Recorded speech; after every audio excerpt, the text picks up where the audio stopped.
Sean here, ESP, Vic in the back, chilling. What's up? We are live right now on this Thursday, February 19th. A little snow outside, it's a little chilly. Today's topic, I keep dogging the 9 and what to do about it.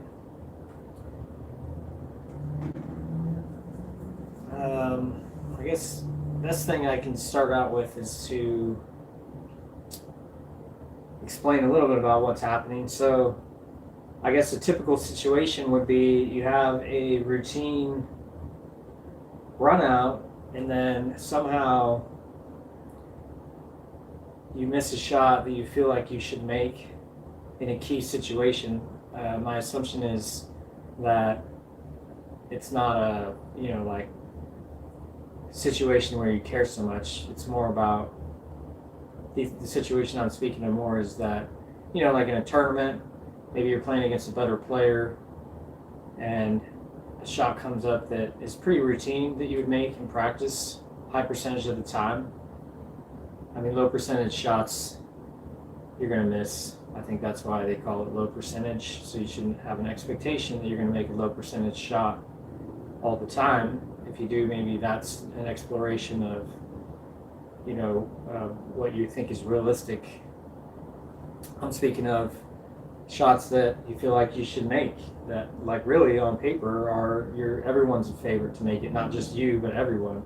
And somehow those balls don't get pocketed when you feel like they should. So we're going to speak about that a little bit. I think the first and most important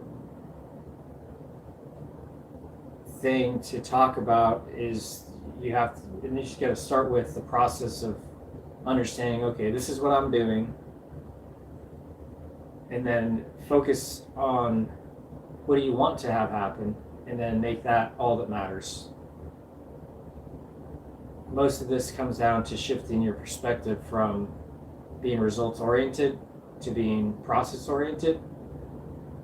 And I would say that the most difficult thing to change, but the most impactful change you can make, is shifting the narrative about how you talk about these situations, and shift it towards a fixed, unchangeable event that happened in your life to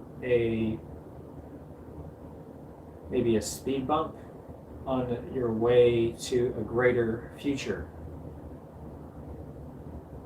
One of the things that is a little bit saddening to me is when people talk about their pool and then they say, oh, I was running the balls out and I got really good and then I dogged the 9, it was an easy shot, I should have made it, and then that's the end of this, so I lost, and that's the end of the story. To me, what I'm hearing is I have a habit of talking about my failures, and I'm habitualizing talking about my failures, and I'm not giving myself an opportunity to see where I could be doing better in that moment, because I'm focusing on the result of what happened and not the process by which I achieved the result. The result is a function of what you put into it. If you just talk about what happened and not how you went about going into it and make a discussion about the process by which you achieved the result, it's very difficult to change yourself or what's happening, even though you are going to change over time. I think that's easy to see, that as you get older, your body's going to change, you're going to have different values, and you're going to think different things are important. And I think that embracing that is the avenue towards evolution of yourself and your mentality, and thus your pool game. The more you speak about things as though they can't be changed,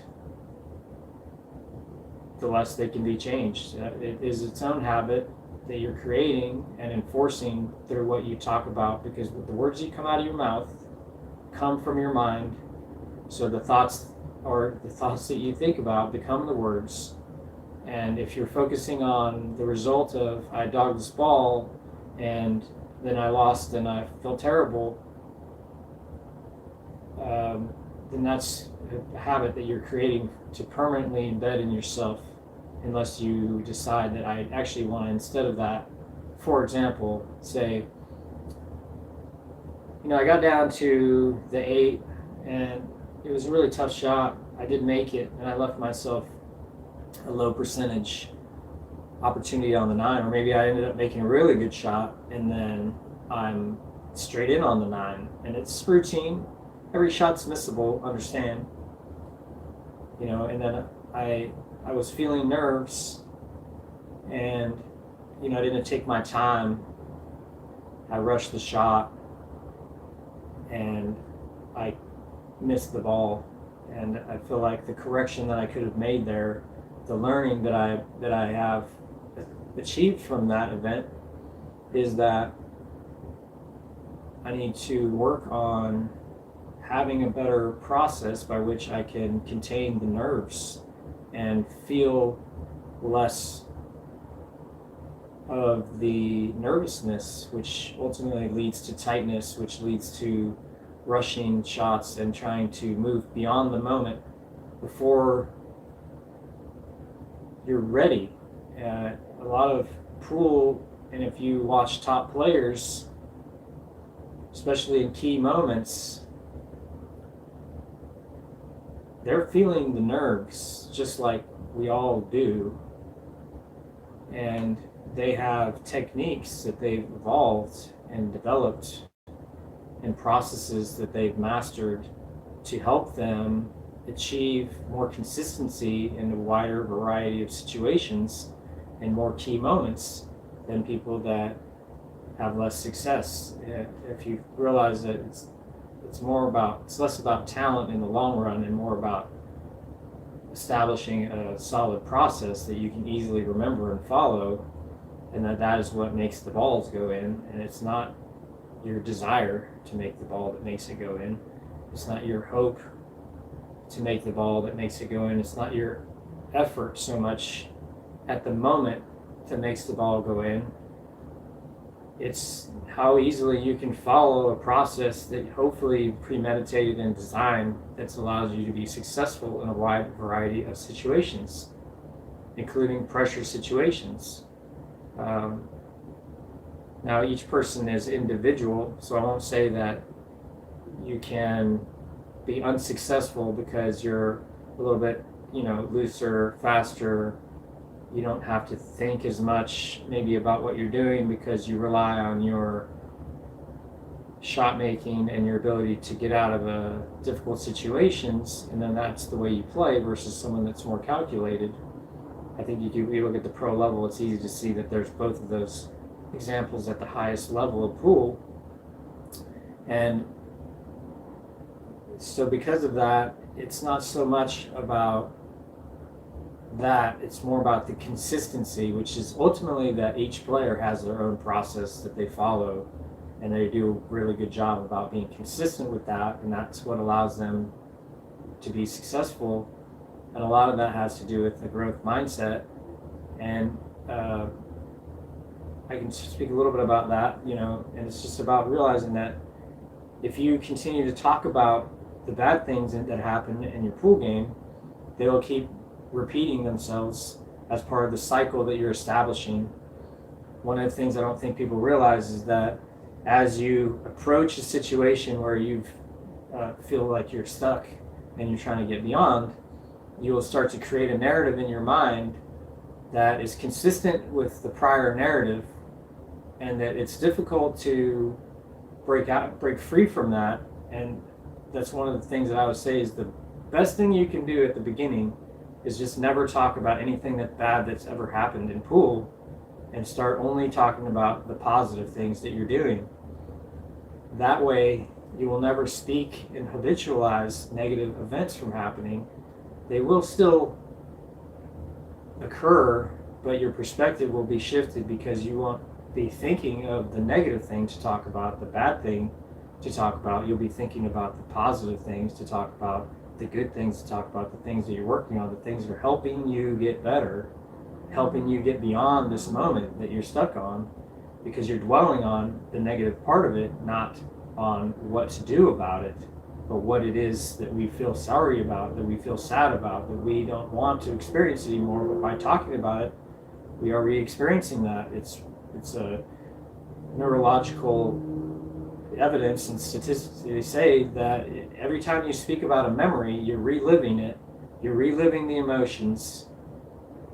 You're reliving the whole scenario again in your mind, and you feel the chemical reactions that you felt, maybe not as strongly as you did at the beginning, the first time it happened, the original event, but they are the same emotions. And that I think people realize that there's cycles that happen, and that we kind of get addicted to the emotions that we feel typically, and that becomes a habit, and that in order to get beyond that, you have to change the emotions that you want to feel. And the only way to do that is by shifting the narrative away from things that you don't want to feel and shifting them towards things that you do want to feel. So I think that's really a paramount thing. You'll see that it's not about practicing making the ball. If you feel like you should have made it, that means you don't actually need to practice it. What you need to do more likely is to shift your narrative, shift your perspective about what you're doing, and put yourself in a situation mentally and emotionally where you can be successful. And a lot of that has to do with, I would say, the first thing that I would talk about, like I said, is stop talking about negative things. They're not negative. You're making it negative by saying it negatively, by letting the negativity be there. If you're thinking about everything as like an opportunity to grow from that experience, how can it really be negative? Yes, you missed the ball. There's evidence showing you, information that you're gathering from that can help you make the ball. So it's not a negative thing. There's an opportunity for growth there. That's how you get better, is by failing. You know, if you just continue to only do things that you're good at and you don't get better at them, then now when you move into a situation where you're not used to it and you're uncomfortable, you're going to fail. And that's exactly what's supposed to happen. You're not supposed to be able to just be successful from the beginning at everything you do. That's not how it works, and I think that's obvious. It's just that I think some people forget about that, and then they give up so soon, when really they're just working through the mistakes and learning from that is what makes the game so gratifying at the end of it. And if you think long term, and this is another really good thing, I'll take a little segue, speak about the long term viewpoint, which is that we'll just set an example. If I continue to talk about all my mistakes and my failures throughout my whole career, then at the end of my career, I will still be talking about the negative things that have happened and the bad consequences that I paid for it. And I will not be speaking about anything differently because I haven't decided to make the change. Now, if you look at the end of your career and you think about who you're going to be at the end of your career pool, and I don't know how long it's going to be for y'all, in my mind, I'm not going to succumb to be the guy that misses the 9 when I should have made it. I already have that figured out in my mind. That's why I do make the 9, because I know that that's how I am. It's not about whether or not I'm a winner or a loser or anything like that. That's results-based thinking. A shot is a shot, and if you approach each shot the same, it doesn't matter the situation. That's what I believe, because that's what makes the ball. Your technique makes the ball. The situation doesn't make you miss. You thinking about the situation and not the process is what makes you miss. If you're thinking about the situation, that means probably you're creating a narrative in your mind. You're actually creating a story to talk about after you shoot the shot. And if you have a negative thought that comes into your head and you start generating a negative narrative, then it just continues on, and then you will have to miss the ball in order to enforce the narrative that you've already started, because that's your pattern that you've decided that you're going to belong to. It belongs to you because you use it But you could easily let that go through effort and through making changes, which takes a lot of courage to make changes and to actually be like, you know what? I think that this mindset and this pattern that I seem to be seeing in myself needs to be changed, and that then I need to face the discomfort of enforcing a new habit over the top of that, which will take time and energy and more discomfort, so that then my life will be better once I have that all locked in. And that's really all it comes down to, is a shift in yourself, a conscious shift to change, and then everything all of a sudden from there, everything changes. The light turns on where you realize it's actually was just me being negative the whole time that was causing all this thing to happen, and that if I just believed in myself, believed that I could change and grow and actually improve, versus just putting myself back down into this bad place every time I do the same thing. I'm just faced. You gotta stop. It just doesn't work. That's how you continue to stay where you're at. You just have to just stop talking about the situations and just start talking about the process by which you are being successful, and improve that process. That's all that matters, is what am I going to do next to make my life better.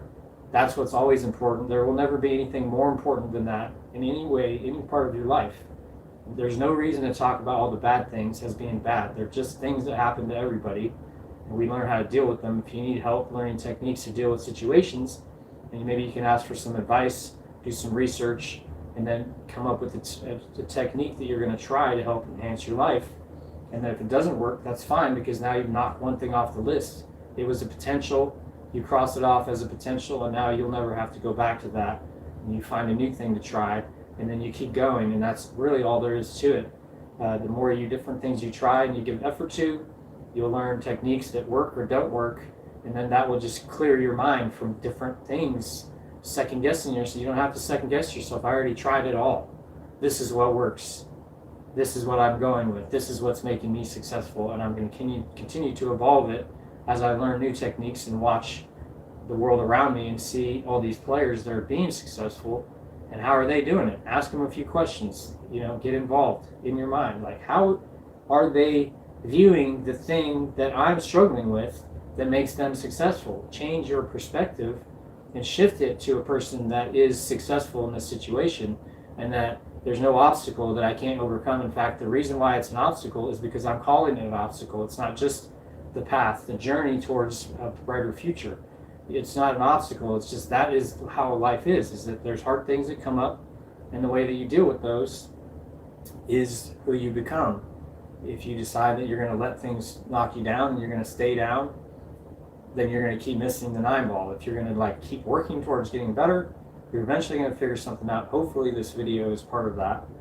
I'm just trying to expose people a little bit more to their own mentality, but you have to think about what you're actually doing. I'm not saying that I'm perfect and that I'm completely immune to all these things. I have emotions that I've experienced that some of the time I let them get the best of me, and I'm working towards changing myself to be more ready to win in all scenarios. And a lot of that has to do with just enforcing a more positive mindset, realizing that you're going to feel anxiety, you're going to have fear, you're going to have all these negative things, you're going to be frustrated occasionally, and these are natural experiences, and by having these emotions, that just shows you that that's not who you really want to be. I don't want to feel all those emotions, so I need to come up with a technique that allows me to avoid and enforce a positive emotion where that one that I don't want to experience is now. And I'm hoping that that can help everyone. Do we have any comments or anything? Okay. Let me look in my phone here. I had a couple notes about things. So, yeah, I would say that if you take the long view and you look at it and you say, I am going to learn how to do this, at some point I will have figured it all out, and then you actually believe in that, that should be a weight lifted from your shoulders, knowing that your timeline of your life has you eventually being successful, even if at this moment you're not successful. That's a perspective shift. If you think the long term of your life, where you're going to be at the end, like if you pretend you're like, say you think, okay, my favorite player is Efren Reyes. I think that's he's one of the heroes of pool. If you imagine Efren Reyes and his mentality on every shot and what he might be thinking about, I'm not talking about the technique of it. I'm speaking about the energy that he brings to the table. If you think that he's any different than anyone else, as far as when he's, you watch him make plenty of mistakes, then he comes up with the 4-wheel kick shot to get out of it. Do you think that's what he wants to do every time? No. He knows a lot of shots. He's spent a lot of time playing the game. He still makes mistakes. He laughs it off, and he gets back in there. That's his process. And he's been very successful over his life doing that. And that's one of the reasons why he's so much fun to watch, is because you know that he's going to do things that are just like, whoa, that was surprising. And then he's occasionally going to come with something you're like, wow, that was also surprising, but in a different way. That was what makes him really entertaining to watch. And, the point being is that he's always in there trying to be successful, knowing that there's no dark place that you can live in. It's just, there's always something that you can do to keep yourself alive, to try to create a brighter future for yourself. And, he's approaching 70 years old and he's still a great player. There's no reason why you can't, at 50, 55, 60, be working on your game and trying to get to a higher level. You don't have to be satisfied with what you have now and just be hoping to hold on to it. Get yourself a little bit better physical condition than you are now, and then you'll see that partly your habits over your whole life are what's holding you back, and that you need to decide, okay, I need to get healthier so that I can be more successful. And there's a lot of different habits people have that are holding them back. I'm not going to run through the list, obviously, because we're talking about what we want to do is be healthy. That will help us be more successful. That's a primary thing. You got to be okay with missing or making the ball. It shouldn't even matter, ultimately. What matters is the process by which you're executing your vision. If you don't execute properly physically, that's okay. You're not a machine. It's not like perfect replication and everything is exactly the same every time. Every time you shoot a shot, it's different. You're different. The conditions are different. It might be warmer, colder, wetter, drier, different table, different cloth, different balls. Another tournament, it could be loud in the room. There's so many different things that may or may not be true that you have to deal with, that you might not be thinking of consciously, but could be affecting you and putting pressure on you a little bit. The different bodies in the room, different people watching, all the stuff, money on the line, tournament scenario, all the different things can create a narrative in your mind that can take you off your spot. And you'd be okay with missing the ball more so than even being okay with making it. It's just, if you're worried so much about making the ball, you're just creating extra energy that ultimately has to go somewhere, and a lot of the times it goes into the tension of your body, and that's what makes it harder to make it. You got to care less about making the ball and more about executing on your process. That leads itself towards, you got to know how you do what you're doing when you're being successful, and you got to learn how to be able to find out what that is and then work with that and use that as often as possible to memorize it, to make it part of you as deeply as you can. So speaking towards a narrative shift, the main thing that I think would be helpful for most people is that they got to look for more positive things to speak about and avoid speaking about things that they could consider being negative as much as possible.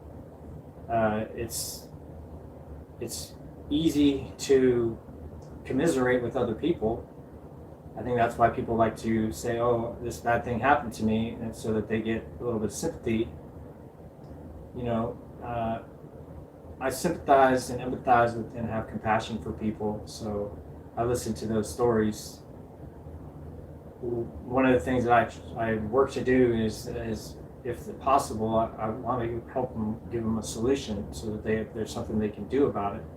And I don't think that everyone is looking to hear solutions for their problems. They want people to feel bad for them, and they want people to empathize with their situation, and they're not looking for answers. And I think that's an unfortunate, myself, I'm always looking for solutions for my problems. I don't care what my problems are.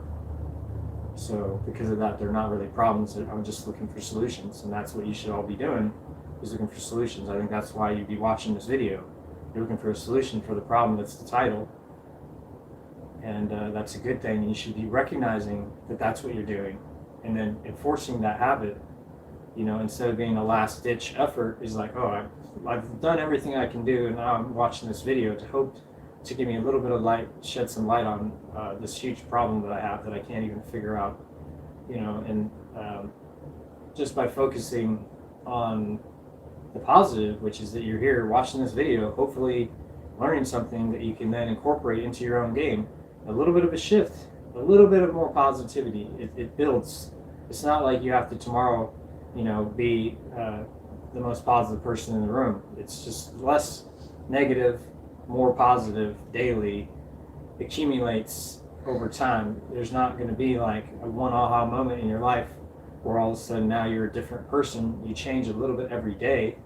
If you have really intense experiences, you know, that's where big changes happen. And a lot of those big changes are you have really negative things in your mind. You're like, oh, this is not going to be okay. I need to make real changes to my lifestyle in order to do better. And a lot of that has nothing to do with pool. So the things that happen in your pool game are small things in general. Like if you've been dogging the nine repeatedly for years, it's a normal event. It's not like a big deal. That's part of the problem with it, is if you realize that it is a big deal because you've been doing it your whole life, and if you've been making that nine the whole time, you'd be in a completely different situation. And that is a big difference, you know, and it doesn't take long because you know the shot. You know the shot. That's the thing. You know the shot. The skill is there. The question is that why am I not doing it? And that's because you are lacking a different skill, which mostly is just positivity. Mostly it's just an awareness of solutions being there. And if we focus on the problem and not on the solution, then we're stuck, because then we're not solving our problems. We're just creating more problems for ourselves by focusing on problems, looking for problems. Whatever you're aware of, you create more of. If you're aware of solutions and you're aware of positivity, you create more of that. And it's a shift. It takes time, you know, because you have these natural tendencies, the experiences that you've had, the people that you're around when you're growing up, they were a certain way. And in order to change inside yourself, you just have to be aware of yourself as much as possible. That's where the narrative comes in. Knowing if you listen to your self-talk and you judge on a scale of negative to positive what you're saying at all times, you'll see that it's simple to change a few different things to make yourself more positive. One example is, if I ask you how you're doing today and you say, I'm not bad, is a typical thing for people to say, which I think is hilarious because it doesn't mean anything. Not bad is it's not good. Why aren't you saying good? Why aren't you saying great? Why aren't you saying amazing? Does it even matter how you're actually feeling? You can say whatever you want to say. That's the point. But you're saying not bad, or it could be worse, or whatever it is.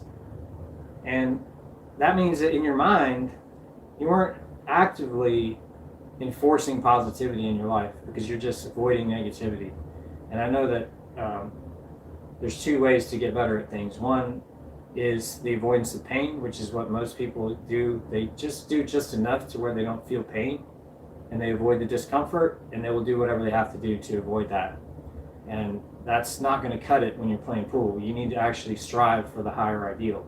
It can't just be avoiding pain, or you have to be so aware of the little pains that you make them all go away. And missing the 9-ball is definitely one of those pains. And I think that a lot of people are here in search of that, the avoidance of that pain, and that's what they're here for. But you also then need to realize is that, okay, well, once we've gotten to the point where we're avoiding pain, which, you know, you can be overall satisfied with your pool game and still be dogging the 9, and that's the problem. I think a lot of people, they give themselves, you know, not that you're giving yourself too much grace, but you're not striving for the ideal as much as you could, and that's the positivity thing. Let's see where we're at. Yeah, I mean, so much of it is just normal stuff, you know. When you're playing on the 9-ball, you got to play shape. onto a spot, so that an easy spot to go to. You know, if you're shooting the shot, you know, and you're here, and maybe this is the 9, right, and you're cutting it, the cue ball is not going to scratch most of the time. You know, the thing is, if you draw this ball off this rail and go over here and scratch on the side, then you're like, well, what did I do that for? Well, it's because you didn't play shape. You're just trying to make the ball, and then you got to use low left because that's the easiest way to pocket the ball, and you're not thinking about where the cue ball is going to go.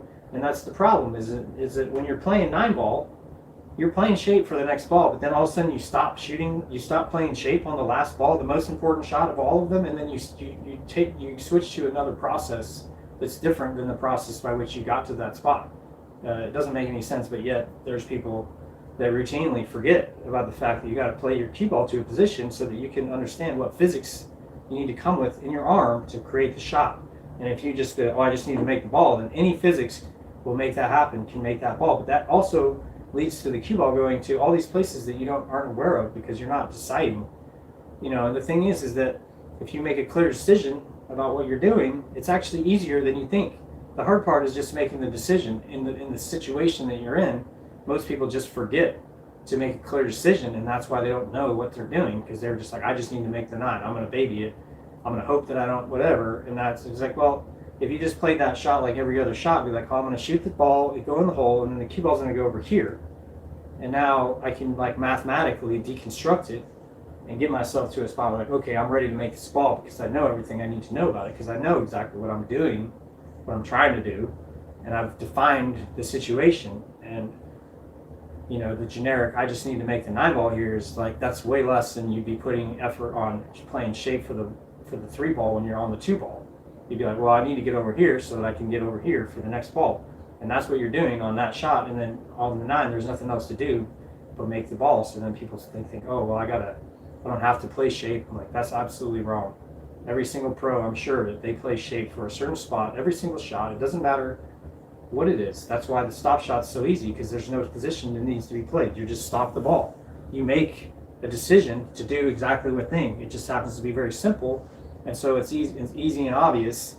You know, that's the thing, is that at the earlier levels, the reason why people scratch on the straight in is because they don't even think to stop the ball. They just want to make it, and they don't think about what's going to happen with the cue ball.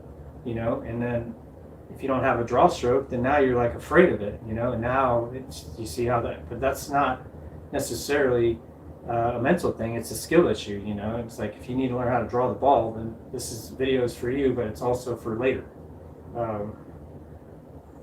You know, so I would say another good technique to get involved with is mental rehearsal. If you practice while you're playing pool, or just, you know, sitting around not playing pool, thinking about these scenarios, be like, you know, telling yourself that I'm, you know, all these easy 9 balls that I'm missing, all I got to do is start seeing it go in. See the ball go in. See the cue ball hit the ball in your mind. Just imagine it. Like, imagine being okay. I'm okay with this going in. In fact, it's normal. I do it all the time in practice. There's no reason why I can't do it in another scenario. I can just pretend that it's practice, you know, at the beginning. And then once you get used to doing it in a competition, then it'll get more routine and easy. It's a habit that you're building, if that makes sense. Mental rehearsal is huge. I don't think that there's a single professional pool player alive that doesn't rehearse mentally what they're doing. It's not so simple that you can just show up to a tournament and not have everything kind of figured out what you're going to do.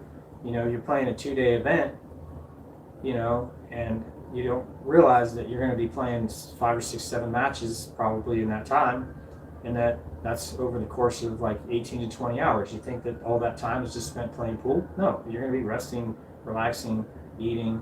You know, you got to find a place. All that stuff is just a cycle that you can help yourself move forward by, like, okay, well, these are the things I'm going to do, and create more energy that you can use to then make the balls later, because you've decided all these other things, instead of waiting till the moment that it happens and be like, oh, what am I going to do now?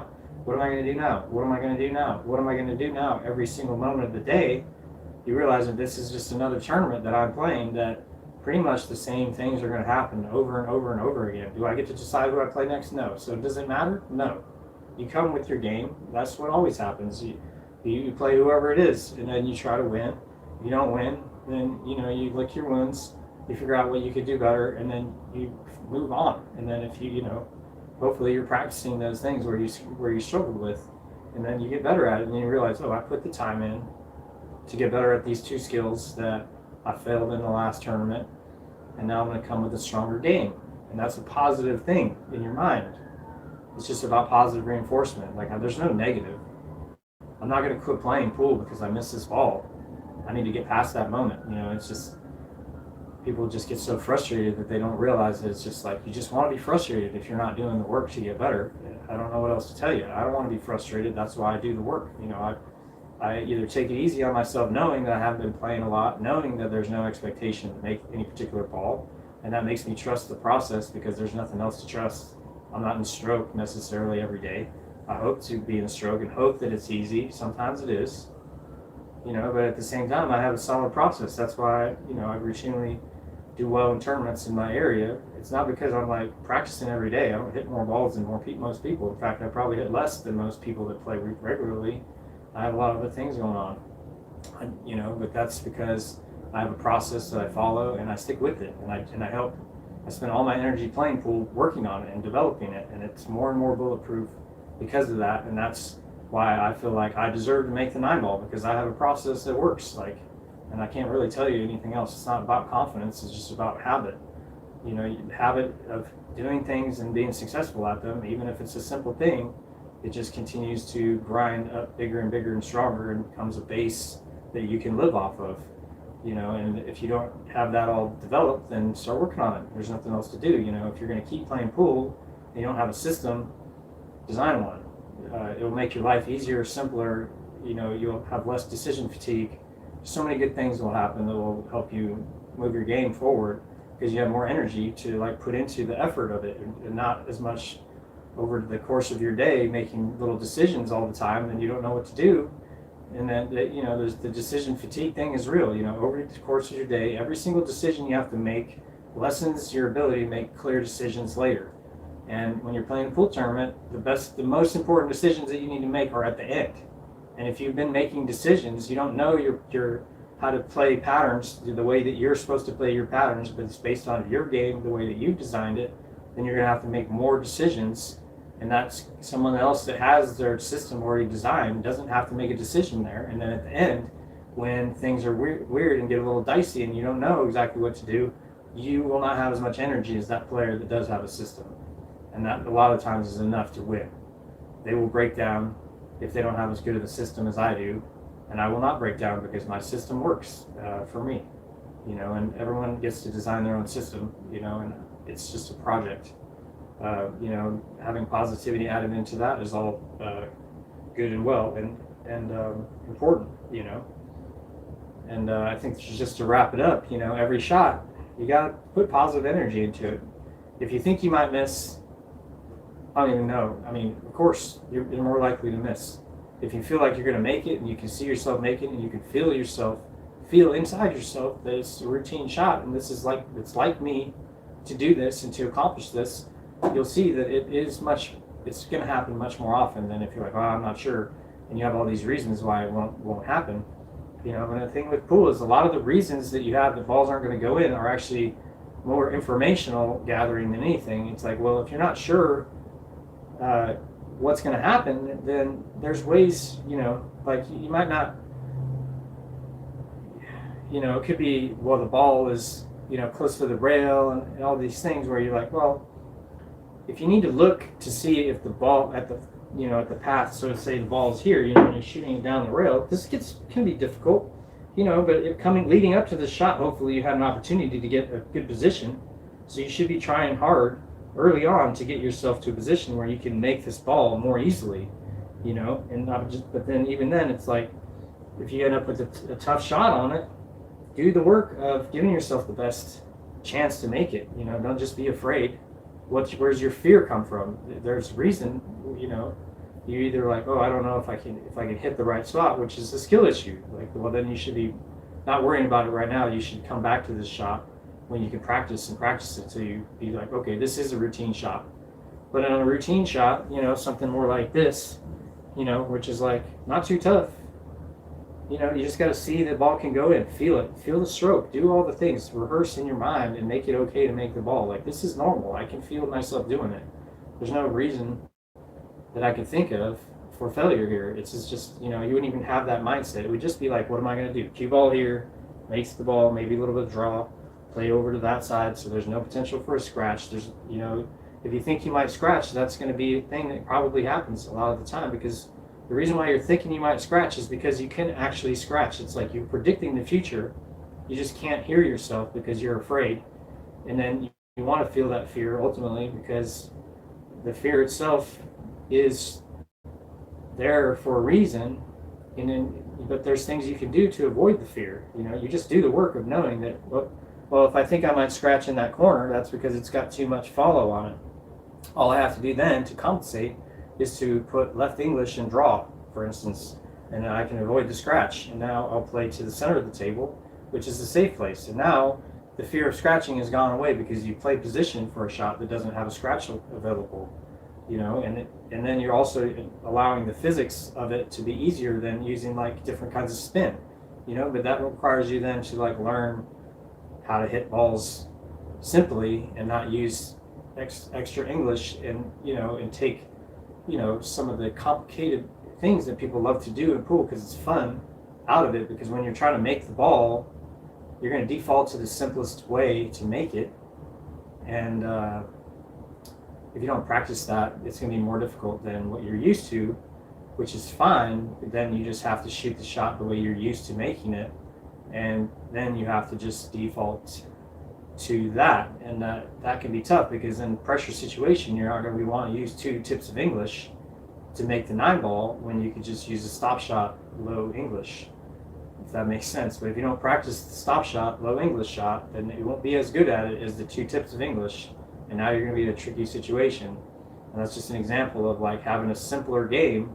a more efficient game will just be, if you watch the pros play, they're not doing anything extravagant ever unless they have to. That doesn't mean that they can't. It's that they won't, because it doesn't make any sense. You have to be rational as much as you can. That's where the fear goes away. When you have an actual plan all the time, there's no reason to be afraid, because you know what's going to happen. If you miss, you're going to see, oh, I hit it too full, or I felt a little bit nervous. My swing just wasn't feeling whatever, and I need to work on that. All those things, it's very simple, like little things, but a lot of it leads to just being aware that there's things that you can do, and it's not just constantly focusing on how I'm missing, not focusing how I'm losing. Like, I have 675 Fargo approximately.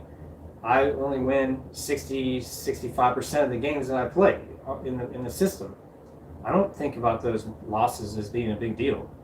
If I miss the 9 and leave it in the jaws, I've done that thousands of times already. I'm not going to remember one more of those. I don't care about that. I'm going to think, oh, I hit it too full, or I hit it too thin.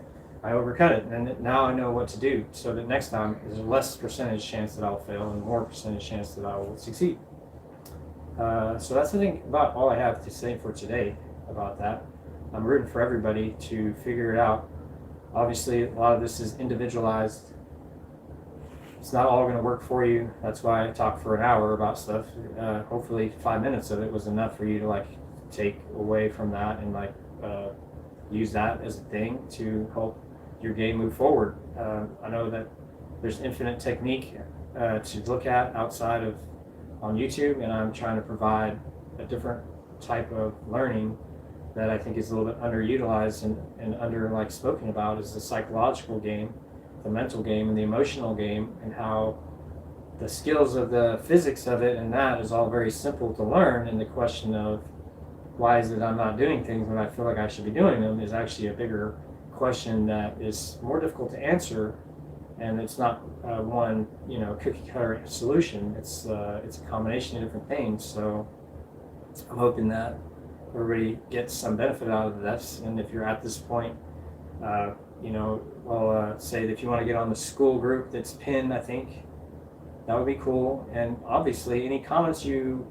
make on this video, we will take a look, and it can promote future content. If you have an idea about things that you're struggling with, especially like mental or psychological stuff, come out there and just put a comment out and I'll talk about it. It doesn't have to be like I'm going to point out your name or anything like that. I think that all the problems that most people face are what problems that most people face, and that you're not alone, and that I probably dealt with some of these issues myself and have some ideas about how to help you. And all you have to do is just step forward, or not even step forward. You just got to shout from the back, and then we'll address it. Hopefully, you can get some good information that will help you move forward in your own game, because that's what it's all about, is just promoting the game, try to make it more fun for people. I think that making the nines when you were missing them would be more fun, and I'm hoping that happens for y'all. I'm working towards that myself, and that's part of doing this, is that I'm learning as much as you all are learning. So thank you very much. Hope you have a great day.